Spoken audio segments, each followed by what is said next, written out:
How's it going, everybody? Bryan Alvarez here on Wrestling Observer Live. We are here every day, Monday through Friday, noon Pacific, 3 Eastern, Sundays, 3 Pacific, 6 Eastern. Well, today I'm finally COVID negative. So, I don't know what that's going to change about the show here today. Probably nothing. Maybe I'll be in a better mood, but I can't guarantee anything. But hey, we got a lot to talk about here on Friday. Not the least of which is an update on Cody Rhodes. Yesterday, successful surgery to repair his torn right pectoral. No word on when he's going to be back in action, but presumably it would be somewhere in the range of 6 months from now, maybe right around Royal Rumble time, in fact. So we'll tell you about that here today. And Bruce Prichard will also be undergoing surgery as well. We got SmackDown coming up tonight, and 4 things announced so far, including Money in the Bank qualifying matches with the women, one of whom happens to be, according to WWE.com, Lacey Evans. So we'll find out if she actually ends up wrestling tonight. Her return has been teased on multiple shows for multiple weeks, but allegedly it's her and Xia Li tonight. Give you the rest of the lineup. We've got the Dynamite ratings for Wednesday. Audience was down, but number 1 on cable. Well, let's talk about the New Japan show coming up this weekend. Dominion is coming up. We've got the stipulations for the KOPW 2022 title match. We'll tell you about that one. And Vince McMahon allegedly working on an autobiography. Can you imagine the story of Vince McMahon and WWE as told by Vince McMahon and WWE? That should be something. Anyway, back in a moment to kick off the show. Mike Sempervive joins us, Wrestling Observer Live.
AEW Double or Nothing is going to be taking place later this month, so I decided to bring back my trivia video. That is right. Today we got AEW Double or Nothing trivia. Let's go ahead and play. Question number 1. Who did Hangman Adam Page eliminate to win the 21-man Casino Battle Royale at AEW Double or Nothing 2019? A. Joey Janela, B. MJF, C. Orange Cassidy, or D. None of the above? Back in the show, Bryan Alvarez here, Wrestling Observer Live. Mike Sempervive, also WrestlingObserver.com. Kerry Morton will be joining us in the final segment of the show here today. Yes. His dad beat you up. Son of Ricky Morton, who once beat my ass in a match. I'm going to talk to him about his father, his own career, the NWA show coming up this weekend. Lots of stuff to get into. That's the final segment of the show here. But first, all of the news. Cody Rhodes undergone successful surgery to repair his torn right pec.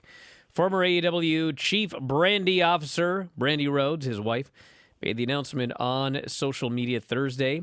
Surgery was deemed a success and that Cody is on the road to recovery.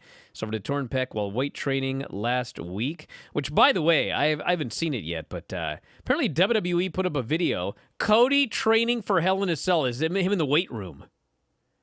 I don't think it includes when he tore his pec, but what a thing to put up after this poor guy tore his pec working out.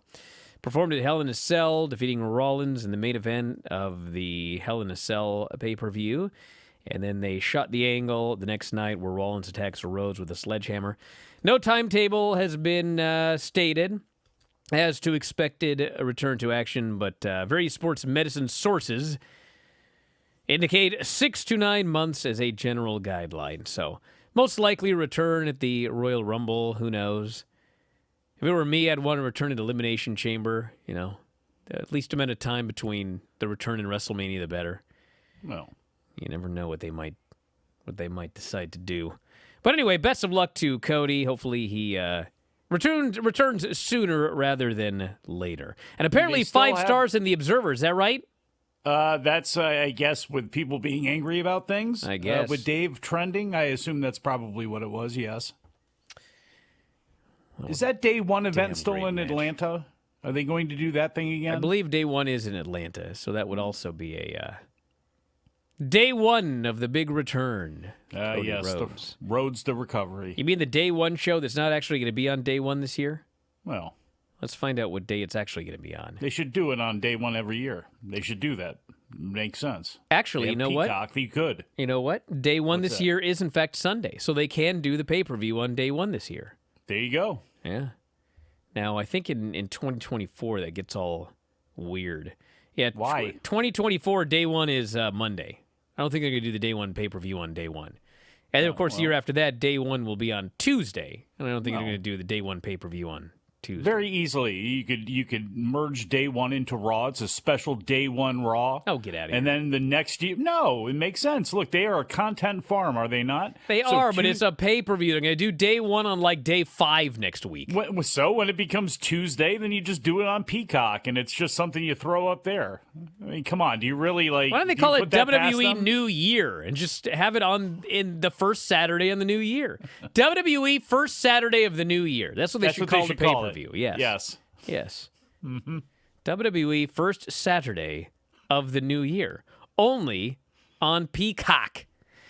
Field for this year's Money in the Bank ladder match will begin to take shape on SmackDown Friday. 2 Money in the Bank qualifiers will take place on SmackDown, they claim. Drew McIntyre versus Sheamus in a men's qualifier. And Lacey Evans versus Xia Li. Last I checked, Xia Li was a heel. So I think Lacey will be a baby face, but God only knows. And Vince McMahon. They're the only ones that know for sure. We've also got Ricochet will defend the Intercontinental title against Gunther. Oh, boy. And Not Max good, Ricochet. Max Dupree will reveal his first client for Maximum Dupree. Male Models. Yes. Who do you think it'll be?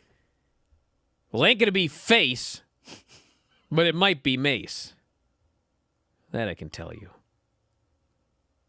So funny.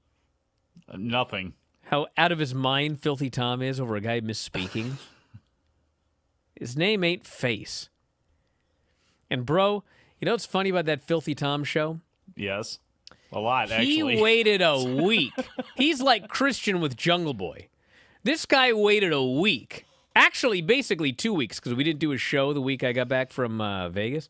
Mm-hmm. This guy waited over a week to get on my case about not knowing what steak frites are, because I said frites. God forbid I pronounce a word wrong. He waited a week to get on me about that. So you know what's going to happen when Maximum Male Models introduces the first client tonight? Yes. And this bloke isn't called Face? Mm-hmm. Don't think I ain't going to get my revenge on Monday's show. You also didn't know the nationality of his wife. You don't know anything about. Oh, get out of here with that. You know nothing get about your out partners. of there with that. She was Zero. Polish literally until he needed her to be French. Born Don't and even raised, get Brian. me started. Just saying. Just saying. You know nothing about your partners. No, That's I know why you blame them a for lot. everything. That's why he irritates me. New Japan has revealed the stipulation for the King of Pro Wrestling 2022 match at Sunday's Dominion event. Promotion is announced it after 2 days of voting in the New Japan and New Japan Global Twitter account. The match will be held under title holder Shingo Takagi's proposed 10-minute scramble rules. Jesus. The wrestler with the highest total count on their pinfall attempts at the end of 10 minutes will be declared the winner. Taichi proposed a limited finishers total 10-count match where only certain pin attempts would be allowed, and the first wrestler to reach a total of 10 on their pinfall counts would win. Who put this together? Tony Khan? Can we have more details? The dirt worst. You know if Yano was involved, it might be worse, actually. It really could be. Dave was on one of the shows, and he was talking about the that 30-count match or whatever they had. The first person to get to 31 or whatever. Mm-hmm. And cumulative count. He goes, and by the way, everybody, Tony Khan was Booker of the Year 2 years in a row. So don't act like he sucks at booking. Yeah, he ain't Bill Watts. So anyway, they had that 30-count match. And Dave goes, it sucked. And he says something like, I like the idea of coming up with new things that have never been seen before in wrestling. Yes. And I was like, bro, I love you and all, but like, it's been 140 years or more that there's been pro wrestling in this country and in this world.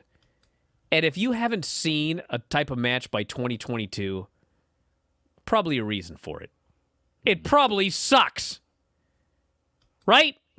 I hate this King of Pro Wrestling title. I hate everything about it. I hate all the stipulations they're adding to it, all that nonsense. It took till 2006 for some idiot to come up with the idea of a battle royal where you had to race to get into the ring. A reverse battle royal. Gee, I wonder why in 130 years nobody came up with that idea before. Because it's stupid. And then it was redone again because everything in wrestling happens again, no matter how stupid it is. Somebody will take it and think, hey, I can do something with that. And usually, no, you can't. Bro, it is sound logic. This guy says that's not sound. Actually, it is. Listen. If you haven't come up with an idea for a match in 140 years, okay?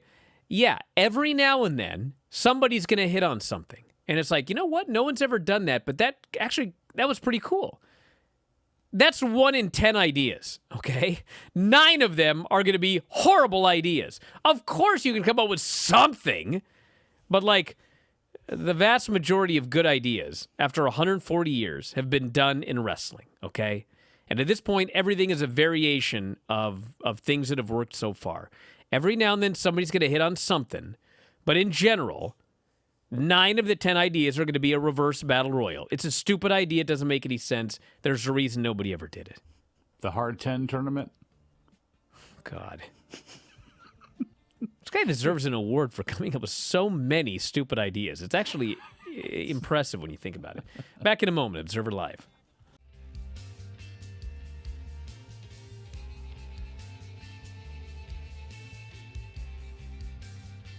The correct answer is MJF. Question number 2. True or false? At AEW Double or Nothing 2019, the Young Bucks defeated the Lucha Brothers for the AEW Tag Team Championship.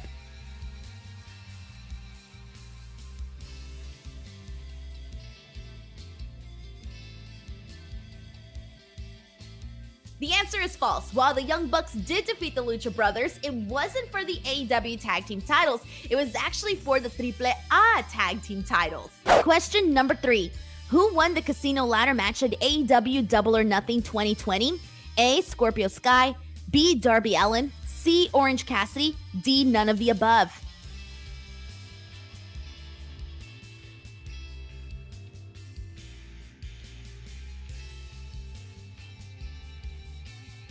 The correct answer is none of the above. The winner of the Casino Ladder match was Brian Cage, who made his AEW debut that night. Question number 4. How many AEW Double or Nothing matches from 2019 through 2021 have received a 5-star rating? A. 0, B. 1, C. 2, D. 3.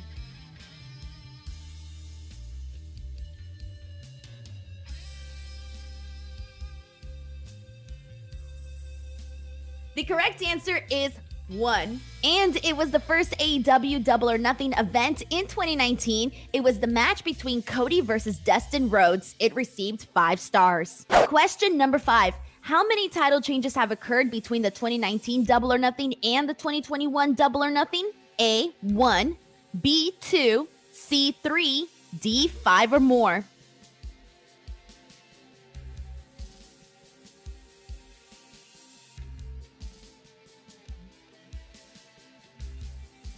The correct answer is 3. At Double or Nothing 2020, we saw Cody win the AEW TNT Championship after defeating Lance Archer. Hikaru Shida also won the AEW Women's Championship after defeating Nyla Rose that night. And at AEW Double or Nothing 2021, we saw Dr. Britt Baker defeat Hikaru Shida for the AEW Women's Championship. Alrighty, that's a wrap for part 1 of the AEW Double or Nothing trivia. I will be back with a part 2. Enjoy the rest of Wrestling Observer Live.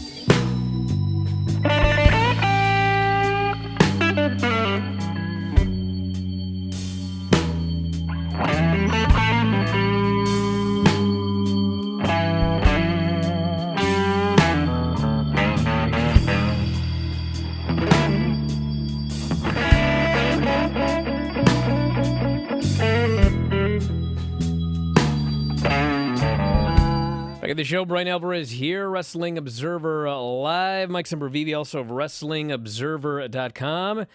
An autobiography from WWE Chairman Vince McMahon is currently in the works. New York Post, page 6, reported Thursday McMahon is, quote, shopping a memoir to publishers this week. Source told page 6 the book is, quote, essentially Vince's memoir about building WWE. The source adds that a deal could be imminent, explaining there have been other bios on him in WWE in the past, but this is very much his memoir, told in his voice about his rise and life. Associates didn't return page 6's, what was that, requests. I was playing my Skype close there? What you got going on? I think that's old Kerry. Anyway, they said that there have been other bios, seemingly a very hush-hush project, it said. Does it say who's writing it for him? Dave Meltzer wrote about it's an autobiography. So what? In this week's Observer newsletter. He wrote, wrote, you know better. representatives of Vince McMahon are shopping to the major book companies' idea of an autobiography of Vince to talk about how he built the WWE. The New York Post reported on it this week, saying that everyone has been mum in trying to keep it a secret. This would attempt to go head-to-head with the Abraham Reisman book Ringmaster that Simon & Schuster is putting out early next year. That's the book project they first asked me about. That book that Reisman has been working on since 2020 didn't include any help from WWE or McMahon, but just about everyone else talked with him about it. So there you go. Vince's autobiography. Please put that down on my Amazon wish list. I totally didn't buy the company with the company's own money. I totally didn't do that. Built it all myself. Pulled a lot of wrestling out of smoke-filled arenas. Confrontation between an AEW wrestler and a WWE wrestler took place at a hotel last month. In the latest Observer, Dave Meltzer reports Chris Jericho and MVP got into a confrontation following the May 18th episode of Dynamite in Houston. Though it was a tense situation, Meltzer notes nothing bad ended up happening. He says, after the 5/18 show in Houston, there was a confrontation in the hotel the wrestlers were staying at between Chris Jericho and MVP at about 1 a.m. after the Dynamite tapings. Something that I'm not clear of happened 18 months ago where they had a falling out. Jericho was talking to Matt Hardy. MVP showed up. Most people didn't know what was up and thought he was kidding around until it became clear he was not kidding. Nothing bad happened, even though it was a tense situation. Jericho did tell him he doesn't fight jobbers when he got in the elevator, and MVP was screaming about it in the lobby. How animated do you think Jericho was telling Dave that story when you guys were in Vegas? Jericho told the story when we were in Vegas? I don't know. Just say he did. I mean, I bet you he was probably ecstatic. I don't think he did, because I was with Dave most of the time in Vegas, and we did not hear this story from Chris Jericho. Sounds like a story. I don't know. Sounds like this probably may have come from Jericho's side, right down to as he jumped in the elevator, as MVP was flailing his arms, screaming, and we don't know exactly what the situation was about. As the elevator doors closed, Jericho says, "And I don't fight jobbers," and he goes back. Bro, it happened at the Wrestlers Hotel with all the wrestlers there. Didn't happen in a whatever. Oh my. Well, it'll be interesting to see what it was about. Lots of different people. Here's a real question: suggesting what it was about. What is this damn grown man MVP doing, trying to start a fight with somebody in a hotel at 1 a.m.? Oh, go listen to this, brother. Come on, get out of here. Come on. This is one side. We haven't heard MVP's side, have we? Have we heard MVP's side? Have we heard him say, I just went down to talk to him and, again, we are hearing one side of this story. There tends to usually be three in this type of case. I'd like to hear There's more. Multiple witnesses, dude. Okay. I haven't seen a witness step forward and go that Jericho started this. Okay. MVP decided he wanted to start a fight. How old is this guy? I'm going to find out.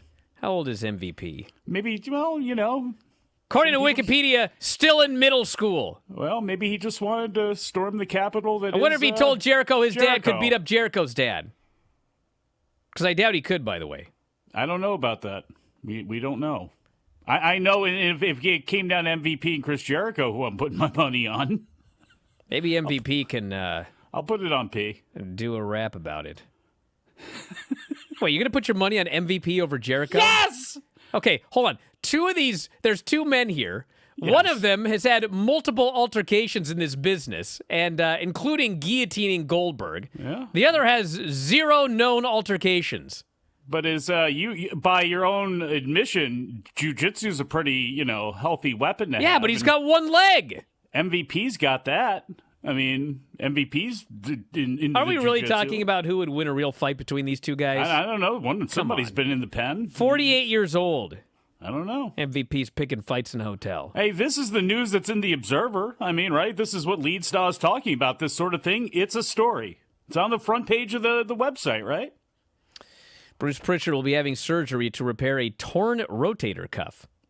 Now is this news? Something to wrestle with podcast. Prichard said, I have a torn rotator cuff. The plan is to get it fixed next Wednesday. 6 months of rehab. I had colitis. I changed my diet. I started working out. I started getting healthy and started feeling good. Actually, I put on weight because I've been working out. I'm getting stronger. And all this good ass, feeling really good. But my shoulder was bugging me, so I was going in for treatments for my shoulder. He was unaware of the injury until his arm was bruised. Then one day I looked in the mirror. My entire right arm is just black and blue. The ugliest thing you've ever seen in your life. I said, what is this? It didn't hurt. As a matter of fact, my shoulder pain had gone away. So I went to the doctor. I said, hey, what's this bruising from? They looked at it and said, you tore your bicep clean off the bone from the shoulder. Well, how did I do that, he said. Anyway, on and on. You know what'll be interesting one of these days is to, I don't know if Cody would ever really admit this or not. And I do not want to come here on the air and say that Cody was in no pain. But Bruce Prichard here tore his deal off the bone, and he didn't have any pain. And, I wonder how much of Cody, obviously, one would presume that there was some pain involved, but, I wonder how much of it was being a pro wrestler when he was in that match on Sunday. Did you ever hurt your rotator cuff patting yourself on the back after one of your matches? Never, because I don't do that, Mike. I don't need to pat myself on the back. No. Just bury your partners after you lose. Like who? Filthy. Tom? Yes. Wow.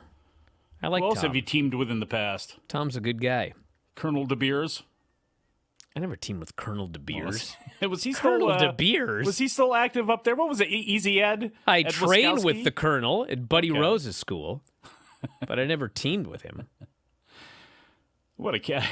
That's the random character he was. So much of his earlier stuff seems to be dribbling out because of the WWF, the short time he spent there when Buddy Rose was there. He came over as well, too, for a little while. But his run as Colonel De Beers, and then his characters outside of that, including, I guess, what he was in real life, it's just wild. Absolutely wild.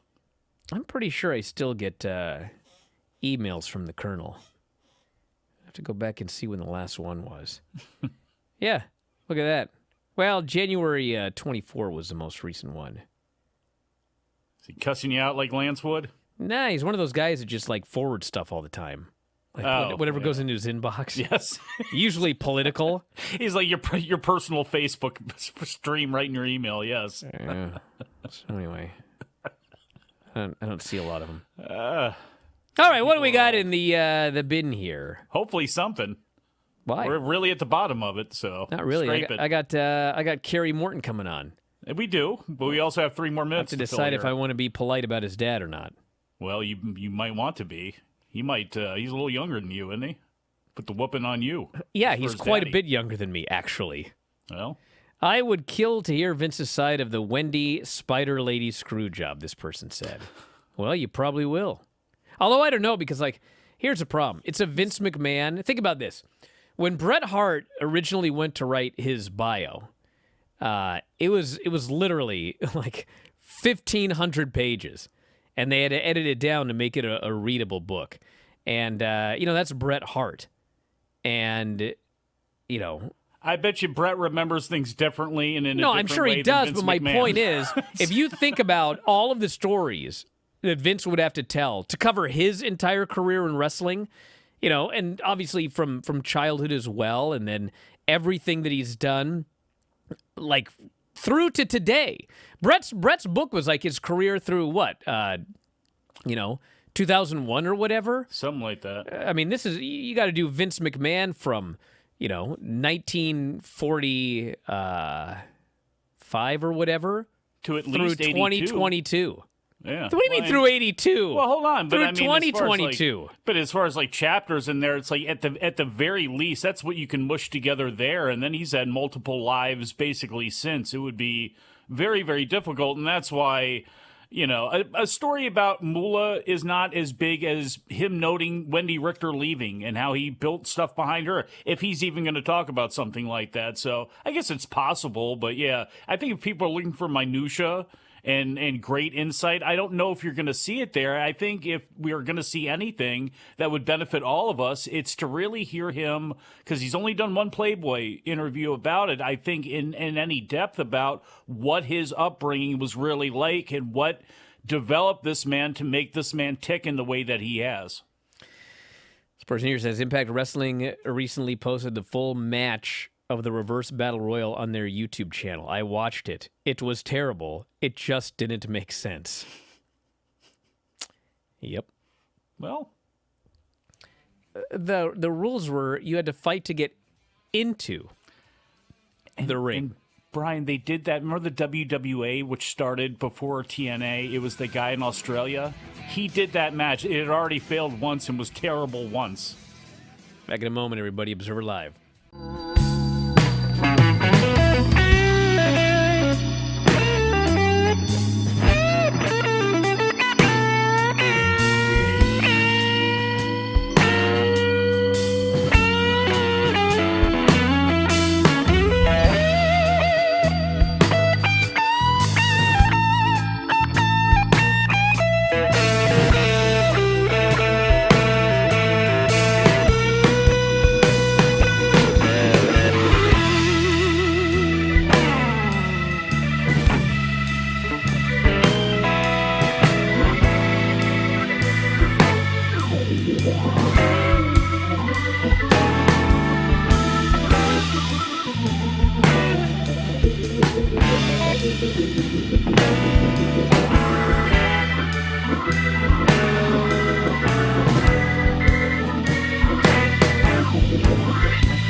Hey there, everyone. It's Denise Salcedo, and I am back with part 2 of my AEW Double or Nothing trivia. Let's play. Question number 1. True or false?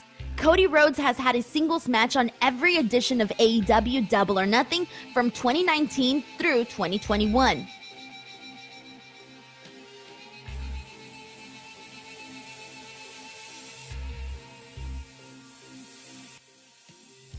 The answer is true. In 2019, he wrestled Dustin Rhodes. In 2020, he wrestled Lance Archer.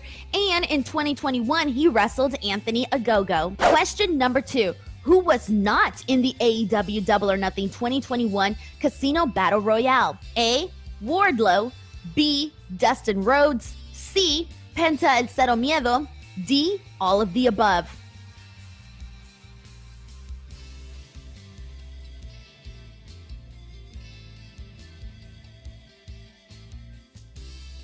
The correct answer is Wardlow. He was not in it because he was participating in the Stadium Stampede that year. Question number 3. True or false? Back in the show, Bryan Alvarez here, Wrestling Observer Live. Mike Sempervive, also of WrestlingObserver.com. Very happy today to be joined by Kerry Morton of the NWA and so much more. Kerry, how you doing today? I'm doing great. I'm excited. Pay-per-views tomorrow for NWA Always Ready. That's right. I'm ready to go. I'm on the road right now. I just got home, as you can see in my guest studio in the guest room. Yes. And then behind me, and then I got a wrestling show tonight here in Johnson City, Tennessee, and then getting ready for Always Ready. Kerry, are you aware that your father once beat my ass in the ring? No, I'm not aware of this. Yes. Not only that, he beat me and Filthy Tom Lawler, former UFC middleweight contender. Mm-hmm. No, Joe, what's the backstory behind this? We have time. I got to hear this. Me and Tom were a team, and I had a promoter, a longtime friend of mine, and he said, would you guys be interested in working the Rock and Roll Express? And I was like, yes, of course. And so they put the match together, and it was me and Filthy Tom against the Rock and Roll Express, and they beat me. That's great. I gotta find some video footage of this. I'd love to watch that. Oh, I'll get it to you. It's out there. Yeah, Robert Gibson couldn't even do a drop kick. They still beat us. And then did Robert give you a side leg? We're going over the match, and right there? We're going over this match, and Robert's like, I can't do the drop kick, brother, my knee. And I was like, all right, yeah, don't worry about it or whatever. And then we do the whole match, and then 3 weeks later, he's got a match with some other team, and he's out there drop kicking people.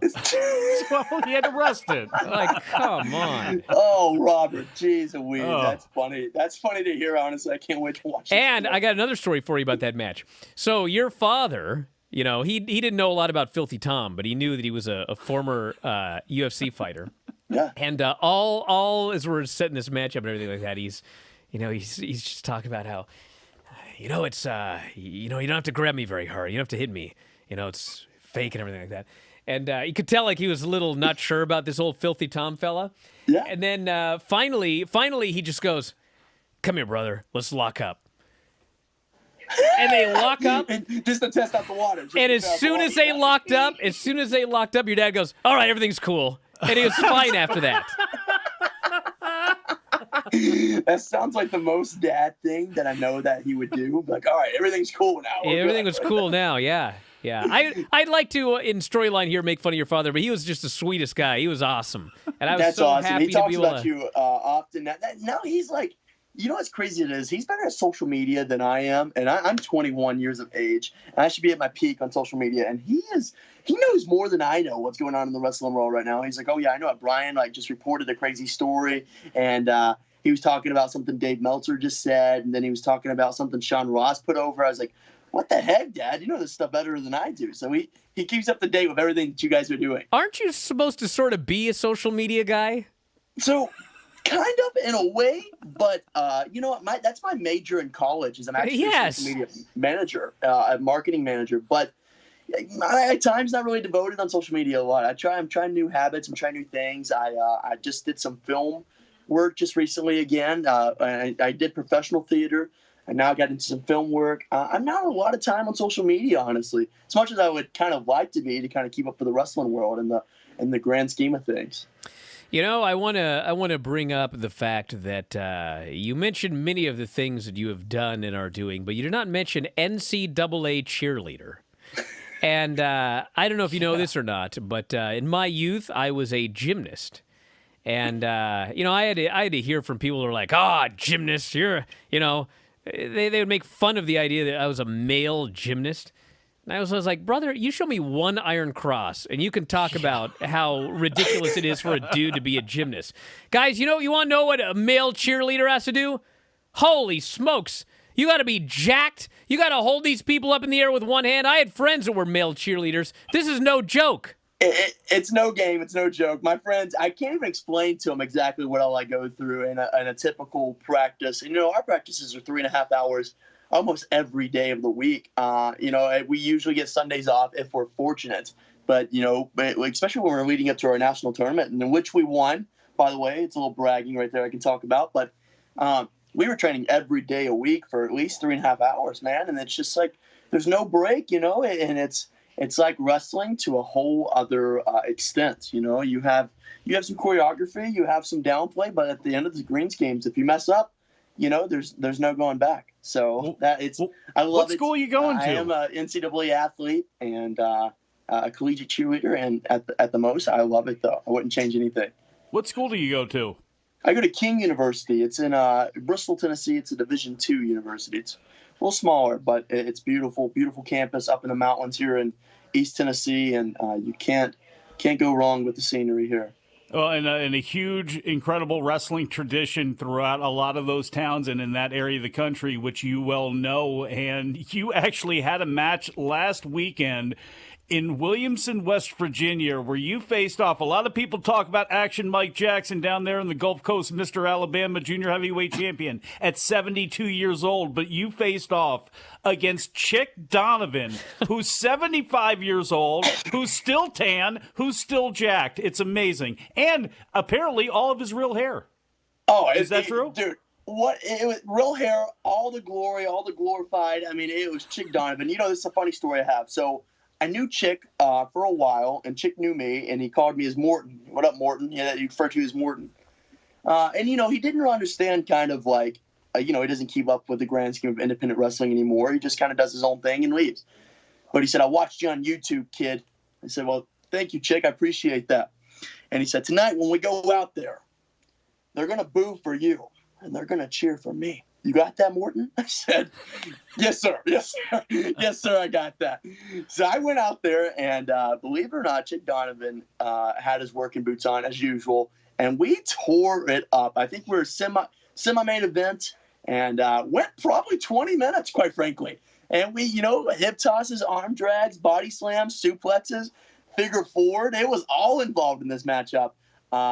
Man, for 75 years of age, you would have never guessed it. The man can roll. He can go. Sounds like I need to put Chick Donovan on my list. My kind of match right there. He was so fun. Very old school wrestling, in today's age, kind of breaking the fourth wall a little. In today's age, especially like when you're doing TV, you go rest up in the back. Not here. We are all, everything, every single thing was called in the ring. Which is the art of professional wrestling, is something I adored, and I gained a lot of knowledge from that match. So it was very fortunate to be put in that position. So when did you know that you wanted to do wrestling? And I guess tell us about, getting into it and training and your father's thoughts and the whole 9 yards. Yeah, so, I think always the end goal was professional wrestling, and I think that's what my parents saw that early in stages. As I did sports all throughout high school, I did amateur wrestling in one state. I did, my mom made me audition for community theater plays, and then I happened to get pretty good at that. And then I went on to audition for professional equity theaters and worked with those guys for a while. So I took vocal lessons, I took dancing lessons, acting lessons, kind of for the end goal of professional wrestling, especially growing up in this business. My mom worked a full-time job. My dad worked on the weekends, and so there was no babysitter necessarily. So I went on the road with my dad every single weekend for a few years, when I was just a little boy growing up in this. And I grew up in the business, grew up around the boys and the gals, and it was really interesting kind of, after all this time, you would think after 21 years of just professional wrestling, you would get burnt out. But I think now I love it more than ever, especially, I made my debut right before the pandemic 2 years ago, and I was on high waters. The wrestling world kind of blew up. My dad announced that I was starting my professional wrestling career, and I had bookings like day in and day out for like months, and then the pandemic came and closed everything down. But that was a blessing in disguise as well too, because I get to sit back, I get to watch more tapes, I get to wrestle more locally, kind of get the grand scheme of things under my belt before I go back out into the wrestling world and make more of a name for myself. Gymnastics for your core strength and the discipline, and the stage for your, interviews and to get comfortable in front of people. Was that something that came naturally to you? Was that something that was suggested to you if you wanted to make it in wrestling, or was it just something that you were all about anyway? Oh, I was all about it anyways, but I think it just came natural to me. Listen, I'm not afraid of the spotlight, baby. You put that spotlight right on me. That's exactly what I want. I want the microphone. I want to speak my mind. I want to tell the world what I think.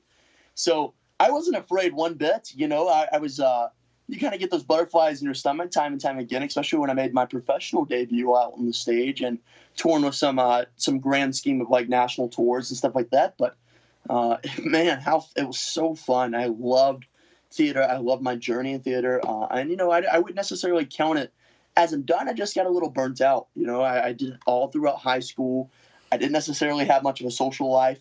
It was school, workout, books, study, and then go to rehearsal or go to work. Technically, work is rehearsal and performing. So, I played sports, but I never really had much of a social life. So it was kind of tough to kind of digest a little, and once that ended, it was like, wow, like I have free time. What do I do with myself right now? Like I picked up the hobby of playing video games because like that's how I kind of coped with like free time a little. I was like, what do I do? So tomorrow it is a three-way. You get a team with your father against the Fixers and AJ Kazana and TBA. There's a mystery man. Is it Chick Donovan? You know what? I'm not really aware. Usually we would hear a little something and maybe some rumors, but the rumors are kind of tossed all up in the air right now. I heard a man such as the name as Adorable Anthony Andrews could be in there. Samuel Shaw was announced recently for pay-per-view. Hell, maybe Billy Corgan might show up and be a tag team partner for all I know. You never know what's going to happen in this kind of grand scheme of things, which is exciting too. We don't necessarily know what to prepare for.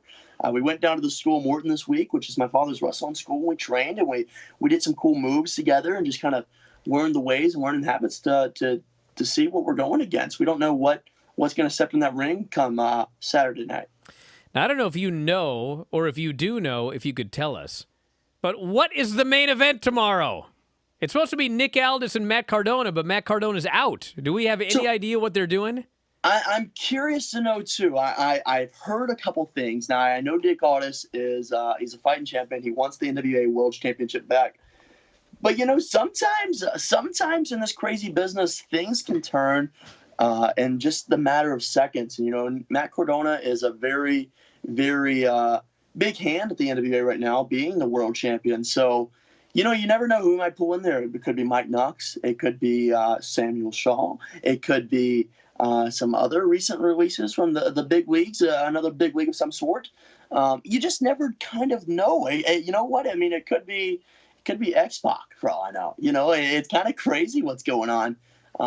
So it's exciting. It's kind of exciting to know that the main event's kind of tossed up in the air right now. We don't know what we're going to get ourselves into.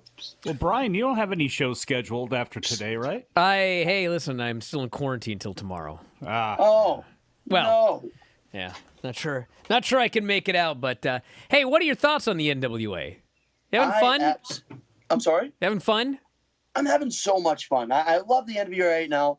And you know what the best part about it is Billy and the team allows me to be me.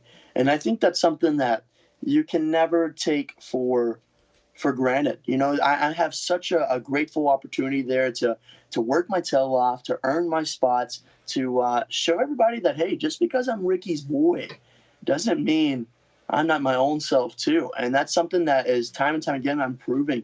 As you last saw a couple weeks ago, I just wrestled Mike Bennett on NWA, one of the best pound-for-pound wrestlers in the independent circuit. Actually, Kerry, hold that thought for 1 second. We're right at the break here. Back in a moment, talk more Observer Live. Kenny Omega has had a singles match on every AEW Double or Nothing from 2019 through 2021.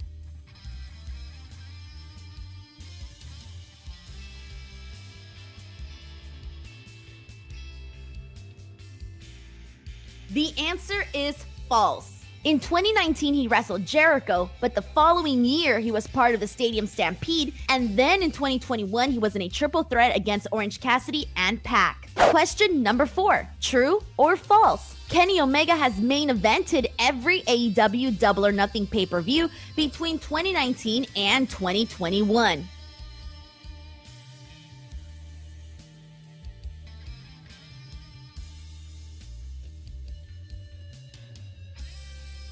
And once again, the answer is false.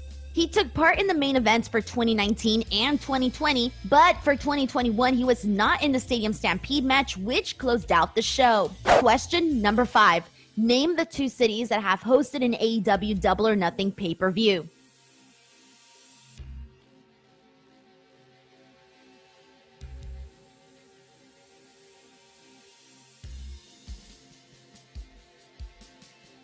There are only 2 answers, and those are Jacksonville, Florida, and Las Vegas, Nevada. Now, that's officially a wrap for our AEW Double or Nothing trivia. Thank you guys so much for playing. I hope you guys had a good time. Other than that, enjoy the rest of Wrestling Observer Live.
Hey, the show, Bryan Alvarez here, Wrestling Observer Live. Mike Sempervive, also of WrestlingObserver.com. Kerry Morton joining us here today. We got about 60 seconds as someone with a major in social media. Let's get some social media notes out. Absolutely. NWA and yourself. Man, please, those that are listening, find me on Instagram. It's the real Kerry Morton, R-E-A-L, Kerry, K-E-R-R-Y, Morton, M-O-R-T-O-N. Same for Twitter, and same for Facebook. Go out there, find me, find where I'm going to be at upcoming shows, events, getting ready for NWA. You never know where Kerry Morton might just show up. So follow me on social media. I would love that. And, of course, the NWA is tomorrow, the pay-per-view. Always ready. Just like Kerry Morton's always ready, right? That's absolutely right. Always ready. Readier than polar bear's toenails on ice. That's what I'm talking about, baby. Always ready. For Excellent. That's right. Well, have fun tomorrow. Probably a dream getting a team with your father. And not the first time. Hopefully not the last time, if you know what I mean. And should be a lot of fun, everybody. Maybe we'll even see you in the main event. Who knows? You never know. You never know where Kerry Morton might show up. And main event, championship gold is what Kerry wants. So we'll just figure out what happens. Have you ever won a title? I've won a few titles in the independent circuit, but I haven't won any major gold, which is most definitely on the list for 2022 or leading into 2023. So I want to hold some championship gold within the National Wrestling Alliance. Hey, very quickly, what was the first belt you ever won? I won the KFW Heavyweight Championship in Sevierville, Tennessee. I beat Brian Pillman Jr. for it. Wow. Brian Pillman Jr., how about that? It was awesome. We tore it up. Went 31 minutes to be exact. And George South was in the corner, and he absolutely popped and loved the match. He was like, wow, you kids tore it up. That's surprising in today's age. So God, that's awesome. It was a great compliment hearing that from George. All right, Kerry. Listen, I want to thank you very much for doing the show today. Best of luck with everything tomorrow. And we are totally out of time, everybody. Thanks, Mike, as always, callers and listeners. Everybody in the studio. We'll talk to you next time. Wrestling Observer Live.